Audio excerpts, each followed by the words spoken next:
விருச்சிக ராசி மெய்யன்பர்களே, விருட்சம் என்றால் மரம். விருச்சிகம் அப்படின்ட்டு போட்டுட்டு தேடெல்லாம் இருக்கும். விருட்ச ராசியா விருச்சிக ராசியா அப்படின்னு ஒரு குழப்பம் இருக்கும். ஆக எப்படி பார்த்தாலும் நீங்கள் தன்னுடைய சுயநலத்தை அதிகமாக பேணி பிறர் நலத்தின் மேலே அக்கறை செலுத்தக்கூடிய ஒரு ஆன்மாக்கள் உள்ள ஆட்கள், ஆண் பெண் இருபாலரும் விருச்சிக ராசிக்காரங்க எல்லாருமே முதலில் தன் சுயநலம் வேண்டி பிறர் நலம் பேணக்கூடிய ஆட்களாக இருப்பீங்க. அதில் மாற்றுக்கிறதே கிடையாது. அது மட்டும் இல்லை,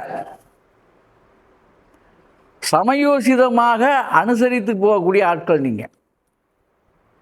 சூழ்நிலைக்கு ஏற்றவாறு உங்களை நீங்கள் மாற்றிக்கொள்ளக்கூடிய இயல்பு உள்ளவர் நீங்கள். அதனால் நீங்கள் என்ன பண்ணுவீங்க, நாணல் மாதிரி நீங்கள் எல்லா விஷயத்திலும் வளைஞ்சு கொடுத்து நெளிஞ்சு கொடுத்து போயிடுவீங்க.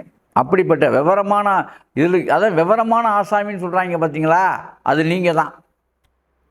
இந்த விருச்சிக ராசிக்காரங்க ரொம்ப விவரமானவங்க. விவரமானவங்க யாருன்னு கேட்டால், இப்போ சிம்மம்லாம் பார்த்தா அப்படி டங்குன்னு நிற்பாங்க நேராக. அது அப்போ வேகமாக காத்தடிக்கும் போது ஒடிஞ்சிரும். மூங்கில் மாதிரி அது. சிம்மம்லாம் அப்படி அப்படி நிற்கும், ஸ்ட்ரைட்டாக நிற்கும், ஸ்ட்ரைட் ஃபார்வேர்டு. இது ஸ்ட்ரைட் பார்வேர்டெலாம் கிடையாது, இது நாணல் பார்வேர்டு.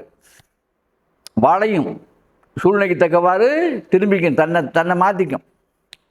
அப்படிப்பட்ட ரொம்ப மகா புத்திசாலி. இதை எப்படி சொல்கிறதுனா, புத்திசாலித்தனம் தான் சொல்ல முடியும்.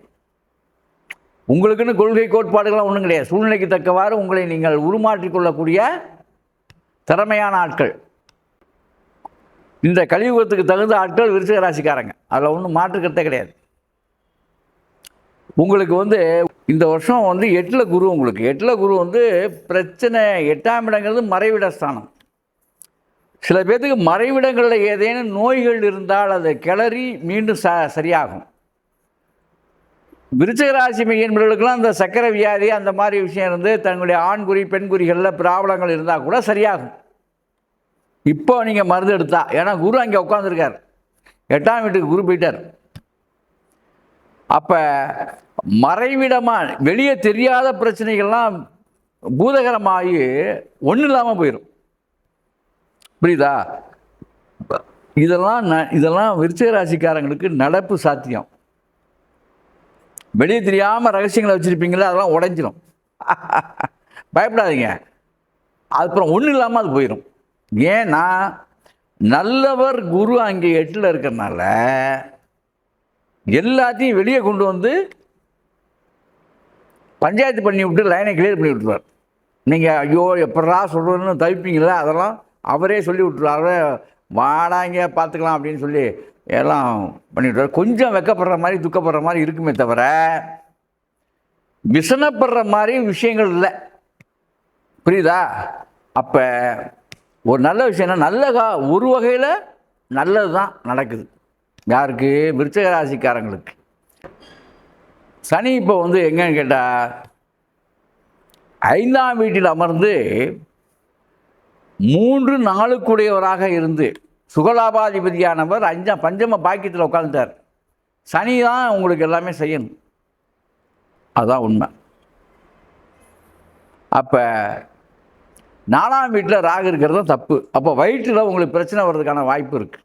வயிற்று பிரச்சனை வருவதற்கு வாய்ப்பு உண்டு. அதனால் கொஞ்சம் இரவு நேர சாப்பாட்டையெல்லாம் தவிர்த்துருங்க. புரோட்டா சாப்பிட்றத அவாய்ட் பண்ணிடுங்க. எண்ணெயில் பொரிச்ச ஐட்டத்தை அவாய்ட் பண்ணிடுங்க. சிக்கன் மசாலாலாம் சாப்பிட்றத தயவு செஞ்சு அவாய்ட் பண்ணுங்க. விருச்சிக ராசி என்பவர்கள் வயிற்றில் கவனம் வேண்டும். இந்த ஆண்டு வயிறு கெடுவதற்கான வாய்ப்பு, வயிற்றில் ஆப்ரேஷனுக்கான வாய்ப்பு நிறைய உண்டு. சனீஸ்வர பகவானை இருக்க பிடிச்சி திருநள்ளாறு போயிட்டு வந்துருங்க, பிரச்சனை தீரும். ஆகவே விருச்சிக ராசி என்பவர்களே, இப்படி செய்து அப்படி வாழுங்கள். அற்புதம், ஆனந்தம்.